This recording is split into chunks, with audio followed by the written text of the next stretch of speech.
Hello friends, মিঠুর পাকশালায় আপনাদের সবাইকে স্বাগত। আজ আমি 1 কাপ ওটস ও সাথে অল্প পরিমাণে বাদাম ও অল্প মুগ ডাল দিয়ে ভীষণই হেলদি ও টেস্টি একটা রেসিপি আপনাদের সাথে শেয়ার করছি।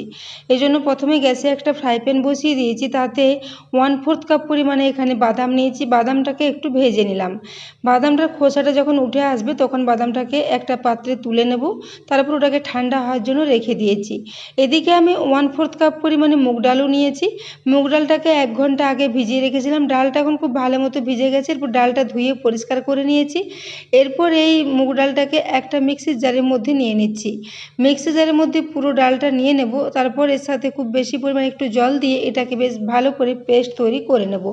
তো এখানে পুরো ডালটা নিয়ে নিচ্ছি। তারপর ডালটা ভিজে যায় এরকম অবধি জল এখানে দিয়ে দিচ্ছি। তো দেখুন এখানে জলটা দিয়ে দিলাম। তারপর এটাকে ঢাকা দিয়ে খুব ভালো করে পেস্ট তৈরি করে নেব। তো তার আগে এখানে 2 টুকরো আদা ও একটা কাঁচা লঙ্কা দিয়ে দিলাম। এরপর এটাকে খুব ভালো করে মিহি করে পেস্ট তৈরি করে নিচ্ছি। তো দেখুন এটাকে খুব ভালো করে পেস্ট তৈরি করে নিয়েছি। এরপর একটা পাত্রের মধ্যে এই মুগ ডালের পুরো পেস্টটাকে নিয়ে নিলাম। এরপর এই ডালের পেস্টটাকে একটু মিক্সির জারটা ধুয়ে আবারও এখানে 2 চামচ মতো জলও মিশিয়ে দিলাম। এরপর এই জলের সাথে মুগ ডালের পেস্টটা খুব ভালো করে একটু মিশিয়ে নিচ্ছি। তো এটা এখন খুব ভালো করে পাতলা মতো করে মিশিয়ে নিয়েছি। এরপর এর সাথে দিয়ে দিচ্ছি মেজারিং কাপ মেপে 1 কাপ পরিমাণে এখানে ওটস।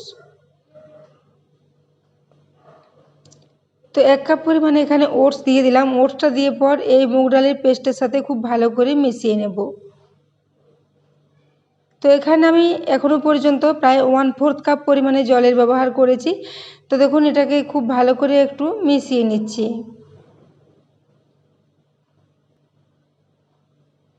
তো এইভাবে এটাকে খুব ভালো করে মেশানো হয়ে গেলে এখানে দিয়ে দিচ্ছি 2 টেবিল চামচ পরিমাণে সুজি। সুজি দিলে এটা ভীষণই নরম ও স্পঞ্জি মতো রেডি হবে। তো দেখুন এখানে 2 চামচ পরিমাণে সুজি দিয়ে সুজিটাকেও এই ওটসের সাথে খুব ভালো করে একটু মিশিয়ে নিতে হবে। তো ওটসের সাথে সুজিটাকে খুব ভালো করে মেশানো হয়ে গেলে এটাকে ঢাকা দিয়ে প্রায় 5 মিনিটের জন্য একটু রেস্টে রেখে দেবো। যেহেতু সুজি এবং ওটস দুটোই ভিজে থাকলে বেড়ে যায়, তো সেই জন্য এটাকে ঢাকা দিয়ে প্রায় 5 মিনিটের জন্য সাইডে রেখে দিলাম। এদিকে আমি যে বাদামটা ঠান্ডা হওয়ার জন্য রেখেছিলাম, বাদামটা এখন খোসাটা ছাড়িয়ে পরিষ্কার করে নিয়েছি। এরপর বাদামটাকে একটা হামালদিস্তার মধ্যে নিয়ে নিচ্ছি। এখানে বাদামটাকে হামালদিস্তায় করে একটু 2 টুকরো করে এটাকে একটু তৈরি করে নেব। খুব বেশি গুঁড়ো করব না, যাতে বাদামটা টুকরো টুকরো হয়ে ভেঙে যায় সেরকম পর্যায়ে এটাকে একটু রেডি করে নিচ্ছি। তো সেজন্য হামালদিস্তায় করে বাদামটাকে এভাবে একটু ভেঙে নিতে হবে। তো দেখুন হামালদিস্তায় করে বাদামটাকে খুব ভালো করে এটাকে ভেঙে নিয়েছি। এটাকে একদমই গুঁড়ো গুঁড়ো করিনি, বেশ গোটা গোটা আছে সেরকমভাবে এটাকে রেডি করে নিয়েছি। এদিকে আমি যে ওটস ও মুগ ডালের মিশ্রণটাকে পেস্ট করে মিশিয়ে রেখেছিলাম সেটা এখন 5 মিনিট পর ঢাকাটা খুলে নিচ্ছি। এরপর এটাকে আবারও মিশিয়ে নিচ্ছি। তো দেখুন এটা এখন জল টেনে অনেকটাই ঘন হয়ে গেছে। এরপর এখানে এটাকে খুব ভালো করে মিক্স করে নেব। ওটসটা যেহেতু গোটা দিয়েছি, ওটসটা এর মধ্যে খুব ভালো মতো ভিজে একদমই নরম হয়ে গেছে, সেজন্য এটাকে চামচে করে খুব ভালো করে একটু মিক্স করে নিচ্ছি। তো বন্ধুরা, আজকের এই রেসিপিটা যদি ভালো লেগে থাকে তাহলে অবশ্যই বন্ধুদের সাথে একটু শেয়ার করে দেবেন এবং রেসিপি ভালো লাগলে একটা লাইক করতে ভুলবেন না। তো দেখুন এখানে মিশ্রণটা রেডি করে নিয়েছি। তারপর এখানে দিয়ে দিচ্ছি স্বাদ অনুযায়ী একটু লবণ। ওই সাথে দিয়ে দিচ্ছি হাফ চা চামচ পরিমাণে গোটা জিরে। এরপর এখানে দিয়ে দিচ্ছি হাফ চা চামচ পরিমাণে একটু ধনে গুঁড়ো। এরপর এখানে সব শেষে দিয়ে দিচ্ছি কসুরি মেথি। 1 চামচ পরিমাণে কসুরি মেথি নিয়ে হাতে করে একটু গুঁড়ো করে এর সাথে মিশিয়ে দিলাম। আর আদা ও কাঁচা লঙ্কা মুগ ডালটা পেস্ট করার সময়তেই দিয়েছিলাম। পরে এখানে আমি আর লঙ্কার ব্যবহার করছি না, যেহেতু লঙ্কাটা অনেকটাই ঝাল ছিল। আপনারা চাইলে এখানে আরও বেশি পরিমাণে লঙ্কার ব্যবহার করতে পারেন।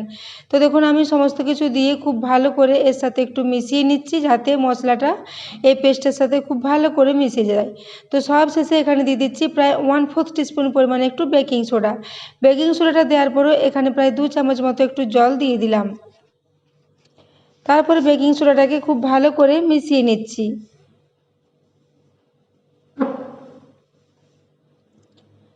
তো বেকিং সোডাটা দিয়ে খুব ভালো করে মিক্স করে নিচ্ছি। তো এখন ব্যাটারের কনসিস্টেন্সিটা আপনাদের দেখিয়ে দিচ্ছি। এরকম বেশ একটা মিডিয়াম ঘনত্বের ব্যাটার আমাদের রেডি করতে হবে। তো ব্যাটারটা এখন একদমই রেডি, এটাকে সাইডে রেখে দিয়েছি।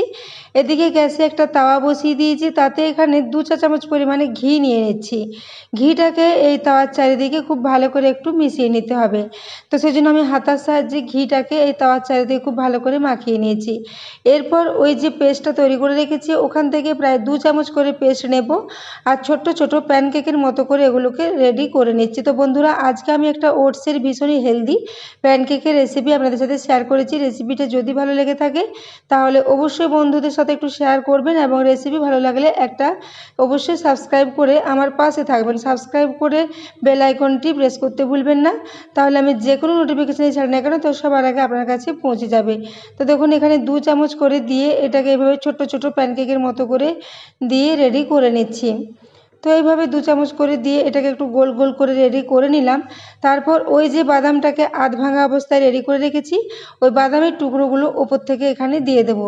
এই কাঁচা অবস্থাতে এটা দিয়ে দেব, তাহলে বাদামটা এর সাথে খুব ভালো মতো সেট হয়ে যাবে। তো এই জন্য বাদামটাকে নিয়ে নিয়েছি, তারপর উপর থেকে এভাবে একটু ছড়িয়ে এর সাথে খুব ভালো করে একটু সেট করে নিচ্ছি। এইভাবে বাদাম দিয়ে রেসিপিটা তৈরি করলে বাচ্চারা এটা ভীষণই খেতে পছন্দ করবে এবং এর টেস্টটাও ভীষণই ভালো হবে। তো এরপর দেখুন বাদামটা খুব ভালো করে ছড়িয়ে দিয়েছি। এরপর এখানে 1 চা চামচ পরিমাণে সাদা তিল নিয়েছি, তিলটাকে উপর থেকে এভাবে ছড়িয়ে দিচ্ছি। তিল দিলেও এর টেস্টটা ভীষণই ভালো হবে। তাছাড়া তিল আমাদের শরীরের পক্ষে ভীষণই উপকারী। তো সেই জন্য আমি 1 চা চামচ পরিমাণে তিল উপর থেকে একটু ছড়িয়ে দিলাম। এরপর এটাকে ঢাকা দিয়ে প্রায় 2.5 মিনিট পর্যন্ত একদম লো ফ্লেমে রেখে দিয়েছিলাম।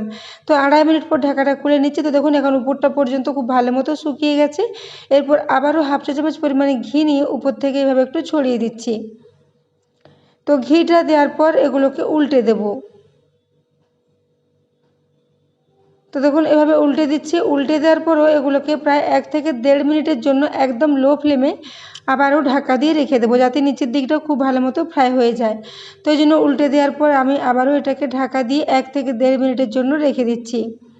তো 1.5 মিনিট পর আমি আবারও ঢাকাটা খুলে নিচ্ছি। তো এখন এগুলো ভীষণই ফোলা ফোলা মতো রেডি হয়েছে এবং ভীষণই নরম ও জালিদার মতো রেডি হয়েছে। তো দেখুন এরপর এগুলোকে উল্টে দিলাম। দুদিকটাই এখন খুব ভালো মতো ফ্রাই হয়ে গেছে।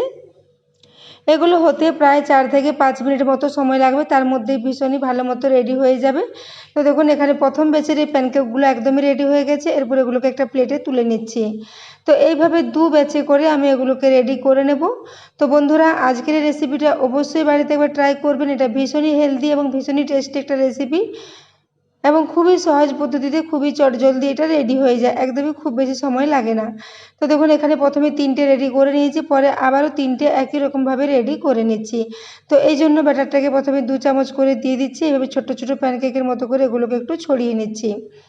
তো বন্ধুরা, আজকের এই রেসিপিটা আপনারা বাচ্চাদের স্কুলের টিফিনে বা সকালে ব্রেকফাস্টে বা বিকেলের দিকেও হালকা ফুলকা খিদে পেলে এটাকে ট্রাই করতে পারেন। ভীষণই ভালো হবে এবং এটার টেস্টটা অসাধারণ হয়েছিল।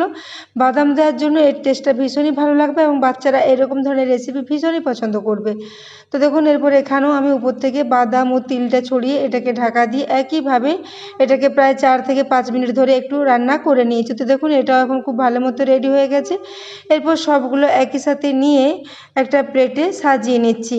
তো এটাকে আপনারা চাইলে এমনিতেই সার্ভ করতে পারেন কিংবা যে কোনো ধরনের চাটনির সাথে এটাকে সার্ভ করতে পারেন, খেতে ভীষণই ভালো লাগবে। তো এরপর একটা আপনাদের ভেঙে দেখিয়ে দিচ্ছি এবং এর শব্দটা দেখিয়ে দিচ্ছি। নিচের দিকটা দেখুন ভীষণই খাস্তা ও মুচমুচে মতো এটা ফ্রাই হয়েছে। তো দেখুন এর শব্দটা শুনে আপনারা বুঝতে পারবেন এগুলো কতটা খাস্তা মতো রেডি হয়েছে। উপর থেকে ভীষণই খাস্তা ও মুচমুচে এবং ভেতরটা ভীষণই নরম ও স্পঞ্জি মতো রেডি হয়েছিল। দেখুন এটা খুব সহজেই ভেঙে যাবে এবং এগুলো ঠান্ডা হওয়ার পরও একই রকম থাকবে, একদমই শক্ত হয়ে যাবে না। তো দেখুন এরপর এগুলো একটা ভেঙে আপনাদের দেখিয়ে দিলাম। তো বন্ধুরা, আজকের রেসিপিটা এতক্ষণ পর্যন্ত দেখার জন্য আপনাদের অশেষ ধন্যবাদ।